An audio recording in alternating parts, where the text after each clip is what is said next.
Bonjour à tous, j'espère que vous allez bien, c'est Armelle. Je suis ravie de vous retrouver pour une nouvelle recette sur ma chaîne. Je vous emmène en Norvège découvrir un dessert qui vous réconfortera du froid. Vous l'avez peut-être deviné, il s'agit du gâteau norvégien. Mais je voudrais surtout saisir l'occasion de remercier toutes les personnes qui me suivent depuis le début de cette aventure. Toutes les remarques constructives sont en train d'être prises en compte. Nous sommes 640 et des poussières et c'est grâce à vous. Merci infiniment. Quant à ceux qui n'ont pas encore rejoint la team, n'hésitez pas à vous abonner et à activer la cloche de notification afin de ne plus rien manquer de nos vidéos. Et la recette du gâteau norvégien, c'est maintenant.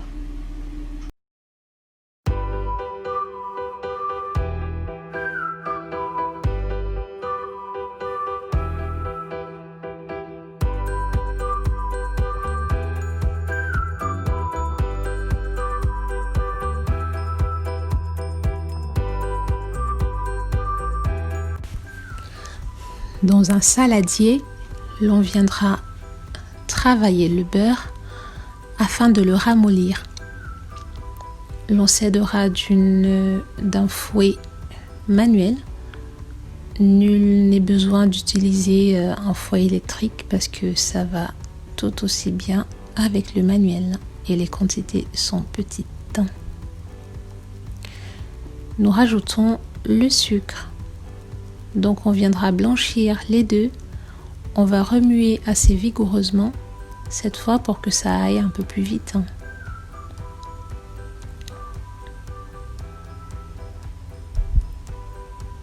Une fois que c'est fait, on va rajouter les jaunes d'œufs en une fois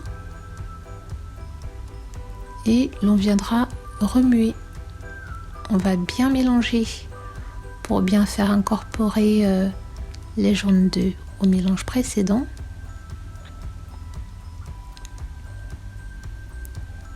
Ensuite, on viendra tamiser la farine.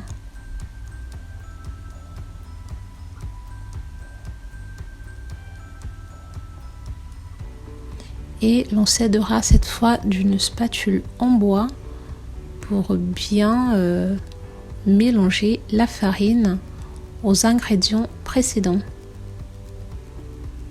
Donc on remue bien pour ne pas qu'il y ait de grumeaux.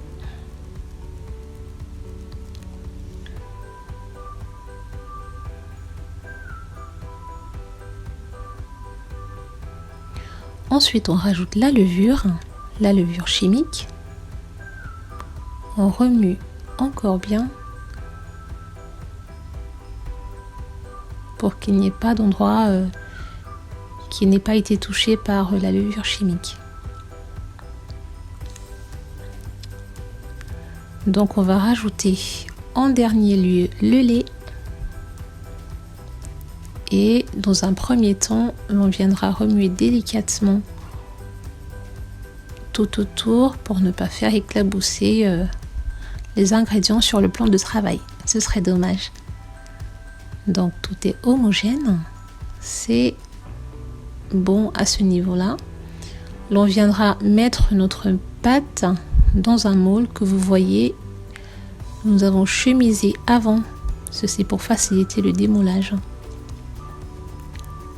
Donc l'on viendra égaliser la pâte sur toute la surface du moule.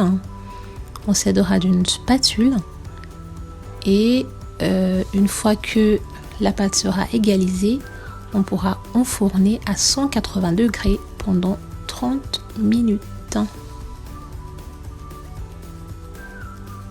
Mais avant, on réalise la meringue, bien sûr. Vous avez les ingrédients qui s'affichent. On va venir mettre nos blancs d'œufs dans un saladier et cette fois-ci à l'aide d'un batteur électrique, on viendra monter les blancs en neige.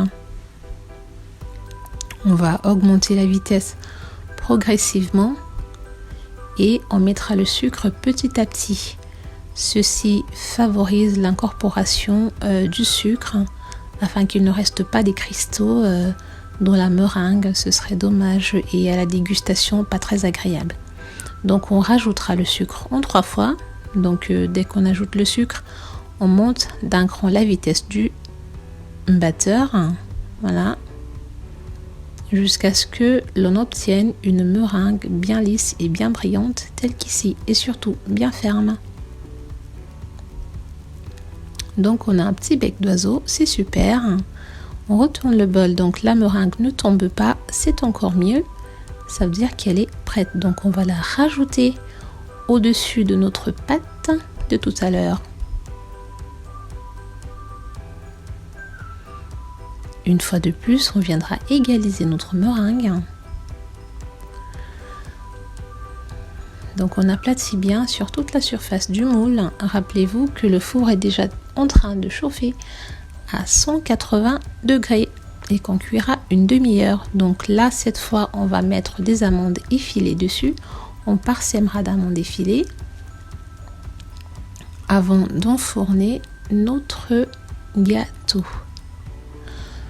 Pendant ce temps, on va réaliser la crème pâtissière.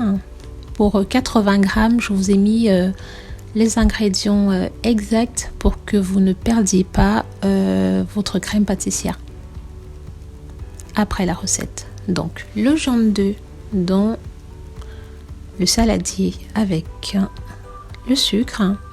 Dans une vidéo précédente, je vous avais montré comment je réalise ma crème pâtissière. Alors ici, je l'ai fait vraiment très rapidement, tout simplement dans un souci de continuité de la recette. Un souci de continuité et de cohérence surtout. Donc voilà, on mélange bien.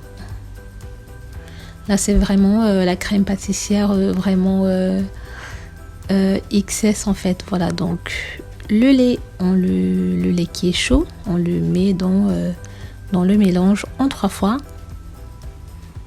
Voilà. Ensuite, on viendra verser ce mélange-là dans la casserole que l'on viendra réchauffer à feu très doux en continuant de remuer. Mais je précise bien, alors notre crème pâtissière est prête. Ici, ça va vite parce que vous avez déjà une vidéo pour la crème pâtissière. Ensuite, on rajoute le beurre. On remue bien.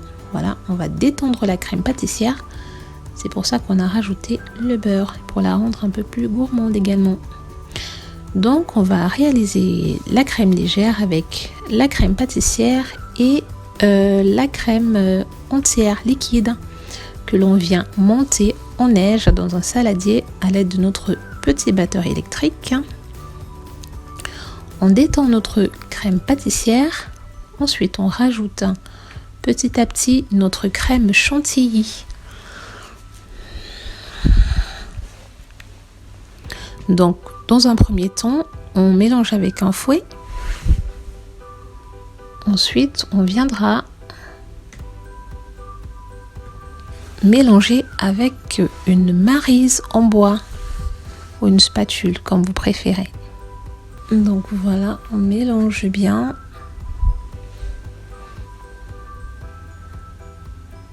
Mais en même temps, on le fait délicatement. C'est important pour ne pas casser la crème. Une fois que le gâteau est cuit et refroidi, on va le sortir. On le coupera en 2 parts égales. Sur un plat, on va renverser la première face du gâteau, donc voilà, comme je le fais là sur les vidéos. Ensuite, l'on viendra rajouter notre crème que nous avons réalisée précédemment et à l'aide d'une spatule coudée, on va venir aplatir notre crème. Une fois que ça sera fait, l'on viendra rabattre la deuxième partie du gâteau dessus et l'on saupoudrera de sucre glace. Ça va être délicieux. Donc on réservera au frais et on dégustera. Bon appétit!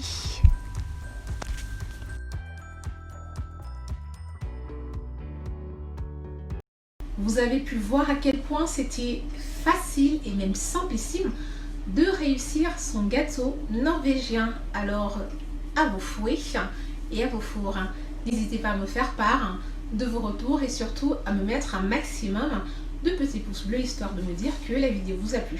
D'ici là, je vous dis au revoir et à bientôt pour de nouvelles aventures gourmandes.